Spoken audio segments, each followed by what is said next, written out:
دا ټول خلک به ولاړ شي جنت ته سیوای د هغه انسان چې هغه انکار وکړي هغه به جنت ته داخل نسی. صحابه د نبی کریم صلی الله علیه وسلم څخه پوښتنه وکړه چې یا رسول الله هغه به څوک وي چې هغه د جنت څخه انکار کوي او جنت ته نه ځي؟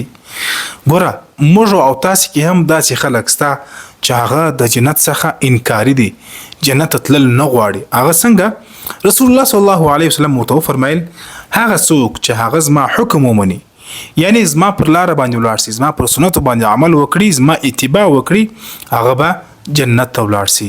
او هغه څوک چې هغه زما حکم ونه مني، یعنی زما پر لار باندې ولاړ نسی، زما پر سنت باندې عمل ونه کړي او زما اتباع ونه کړي، هغه په حقیقت کې د جنت څخه انکار کړی دی. د رسول الله صلی الله علیه وسلم پر سنت باندې عمل کوي، متبعین سنت دي، هغه یقینا د جنت حقدار دي.